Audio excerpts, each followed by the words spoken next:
Esse versículo do Sermão do Monte é desafiador porque ele conclama todos nós a pensarmos sobre a justiça. E toda vez que nós nos debruçamos sobre a justiça, nós também somos convidados a refletir sobre a injustiça. A injustiça é difícil de ser definida, mas ela é muito fácil de ser experimentada. Até mesmo uma criança percebe e se entristece quando é envolvida por um comportamento ou por um ato de injustiça. Pensar então na injustiça, nos seus mecanismos, nos seus meios sórdidos, na dor que ela provoca em cada um de nós, não é uma tarefa fácil. Mas antes de abordar esse versículo, nós precisamos sempre ter o cuidado de conectar as falas de Jesus para que elas criem uma colcha, um tecido de significado. Jesus também nos disse no Sermão do Monte, quando nos falava das aflições, das ansiedades da vida física, que nós deveríamos buscar primeiro o reino de Deus e sua justiça, e que todas as demais coisas nos seriam acrescentadas, trazendo um elemento novo na sua fala. E aqui nós podemos dar o nosso testemunho. Uma coisa é falar da justiça humana, outra, absolutamente diferente, é falar da justiça divina. A justiça divina possui caminhos insondáveis. A justiça divina opera em um outro nível. Ela conta com elementos e instrumentos que nós, operadores da justiça humana, não temos acesso. E é sobre isso que nós gostaríamos de falar. Mas antes de falar sobre essas características da justiça divina e falarmos das limitações da justiça humana, para compreendermos a injustiça, é preciso recordar as primeiras páginas do livro Renúncia. O livro Renúncia se abre com um diálogo entre Pólux e Menandro. Ambos espíritos que percebiam que se avizinhava o momento da sua encarnação. Forças imponderáveis chamavam esses dois espíritos a regressarem ao mundo material, a assumirem um corpo físico, a experimentarem todas as vicissitudes que é viver num corpo material. Ser encarnado é experimentar a máxima fragilidade do universo. Basta faltar um dia de ingestão adequada de água e você desidrata. Com 2 dias, 3 dias de desidratação, você está de volta ao mundo espiritual. Esse é um símbolo da fragilidade humana. E eu busquei assim um símbolo mais leve, porque eu não quis trazer aqui uma experiência vivida ano passado, que foi uma infecção intestinal no congresso em Goiás.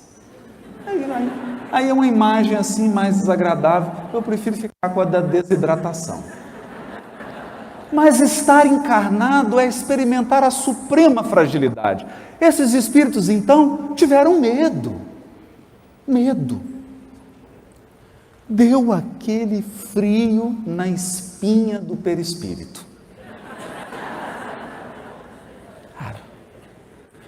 E a primeira coisa que o Menandro expressou para o Pólux, falou assim, sabe o que está me incomodando mais? Ele falou, o que foi, Menandro? Eu vou esquecer tudo. Eu vou esquecer tudo. E o Pólux, então, coitado, um cego guiando o outro. Porque ele consola o amigo e depois chora. O amigo vai e ele entra em desespero. Aí é preciso que Alcione se materialize naquelas regiões. E ela sim. Ela com recursos afetivos e espirituais suficientes para consolar a todos. Por que o esquecimento entra nesse tema aqui da justiça? Eu me recordo do livro Missionários da Luz, quando André Luiz, em companhia de um amigo espiritual, adentra nos departamentos preparatórios, departamentos que programam as reencarnações. Lá ele pode então ver desenhos, mapas reencarnatórios, programações. Enquanto ele conversa com o benfeitor, chega uma senhora muito distinta, muito elegante, conversa com um amigo espiritual, e o André Luiz, curioso, olha, você vai reencarnar? Vou. E o amigo espiritual diz, ela está indo numa tarefa de renúncia, de muita coragem. E aí ela fala, não diga isso. Alguém que encarna para quitar um débito, não pode receber esse elogio. E o André Luiz fica curioso com aquela história e pergunta, mas qual que é a história? E ela conta, na encarnação anterior, conta ela. Meu marido era um homem muito sério, fiel, justo, um companheiro reto, correto. Nós vivíamos uma situação de muito dinheiro, de abundância material, e tínhamos 3 filhos. Meu marido era rígido, ele corrigia os filhos. Mas eu, embora também uma esposa digna e uma mãe muito dedicada, cometi um erro grave. Aí o André Luiz sabe saber qual que é o erro dela. Eu errei gravemente nos excessos de ternura. Sempre desautorizei o meu marido.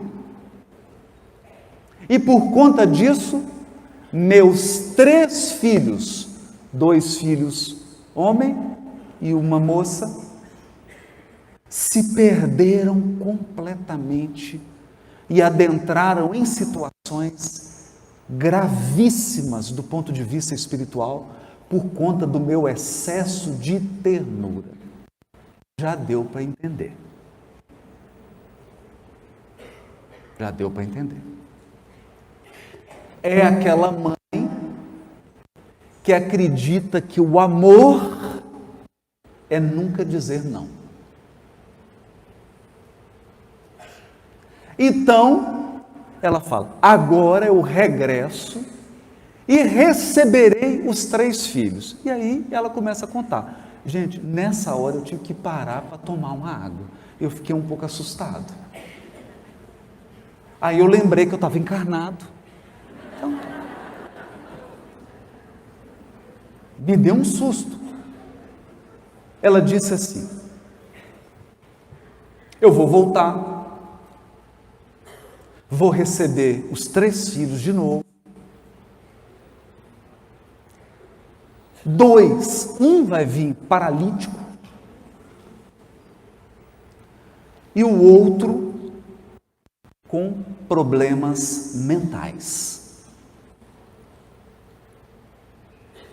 A filha também virá com algumas dificuldades, mas ela ficará comigo e me ajudará, porque eu vou ficar viúva. Eu falei, meu Deus.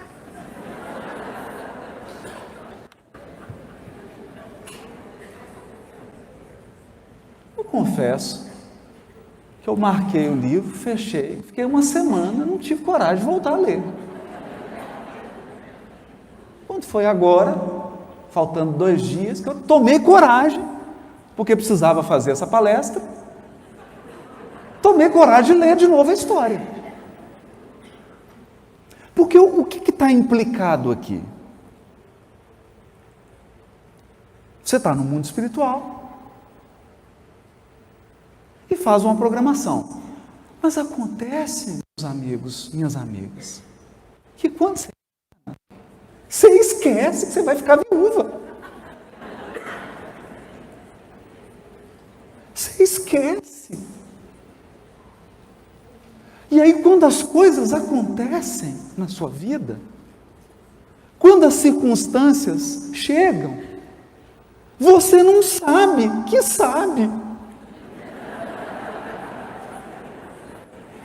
Você esquece que sabia. E eu juro, esquece mesmo. Então, a vida vai se desdobrando. A vida vai se abrindo. Vai se desenvolvendo. E a sua programação reencarnatória começa a se mostrar. E você não lembra. Era sobre isso que o Menandro conversava com o Pollux. Porque a primeira sensação que alguém não lembra, tem, quando vive uma experiência, é: isso é injusto. Isso é injusto. Por que que isso está acontecendo comigo? Tanto vizinho, não é assim? Eu te falo, comigo tem tanto vizinho. Eu me lembro de um dia que eu entrei numa prece e comecei, tinha uma DR com Deus. Eu falei para ele assim: só tem um Haroldo no mundo? Eu não estou querendo reclamar do senhor, não, mas eu acho aí que estão mandando coisa de outros Haroldos para mim.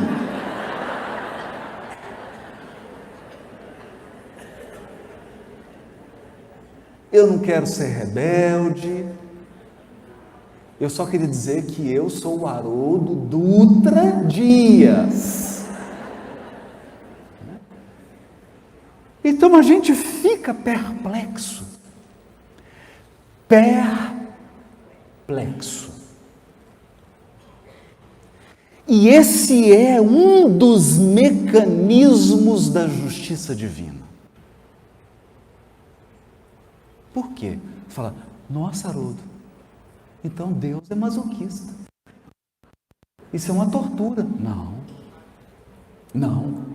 A justiça divina, ela é 99,999999999 até amanhã pedagógica.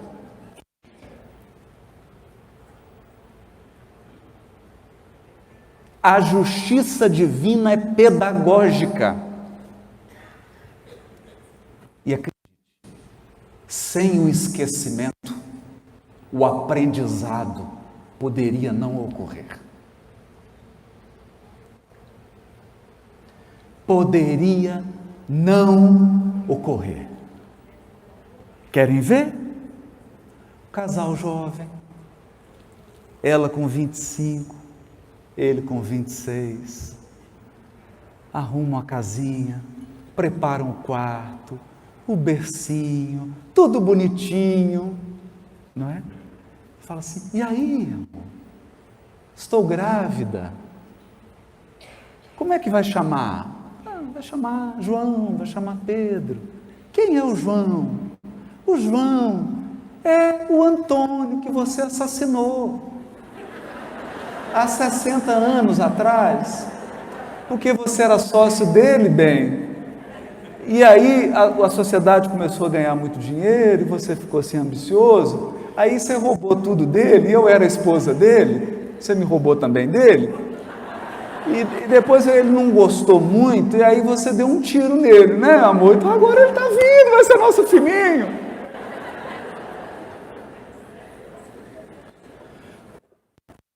Então, imagine você, pai, nasce o Joãozinho, que é seu credor, que vai herdar todo o seu patrimônio, porque é a maneira que você tem de devolver tudo que você tirou dele, e você vai pagar os estudos dele, pagar tudo com sacrifício danado, porque a justiça divina é restaurativa. Você tirou a vida, agora você dá a vida. Você tirou as oportunidades, agora você devolve todas elas. Mas no ambiente do amor, isso eu não tenho condição de fazer. Chega uma pessoa que assassinou alguém, eu conduzo o julgamento. Hoje não, porque não sou mais juiz criminal. Mas conduzi o julgamento certo, com respeito, com correção, dava sentença, a pessoa vai, começa a cumprir a pena dela, tudo dentro da lei, mas e o assassinato? Como é que restaura o prejuízo da vítima? Prendendo? Como é que restaura o prejuízo da mãe que estava chorando lá no julgamento? Como uma que me procurou e disse assim, mas doutor, você vai só prender ele? Eu perguntei, mas a senhora está pedindo para mim o que só Deus pode fazer. Eu, como operador da lei humana, sou um servo pequenino da justiça divina. O que a senhora está me pedindo, só Deus pode fazer através da sua suprema justiça. Reparar o mal. Então imagina você diante do Joãozinho, e o Joãozinho está andando aqui no congresso, no shopping, dá uma birra, deita no meio do shopping, começa a gritar e fala, não vou, não vou. E você, pai, ao invés de chegar e falar, Joãozinho, levanta agora, está de castigo. Aí você fala assim, mas eu matei ele.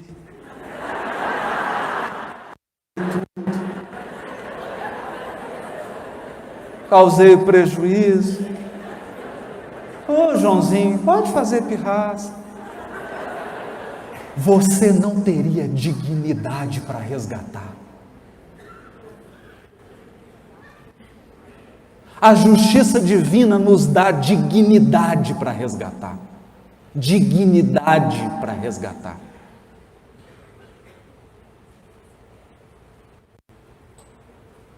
Porque eu já tentei, mas eu não sei onde começa a justiça divina e termina o amor divino. Onde começa o amor e termina a justiça. O amor de Deus e a sua justiça misturam-se num todo.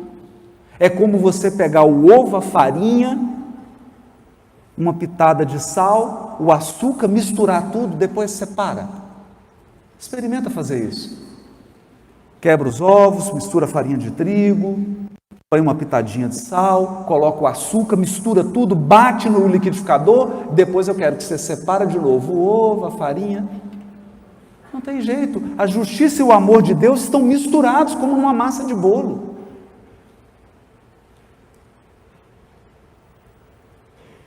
Então, não lembrar é o elemento pedagógico. Não lembrar é simplesmente você assumir o lugar da vítima. Nós vamos falar sobre isso.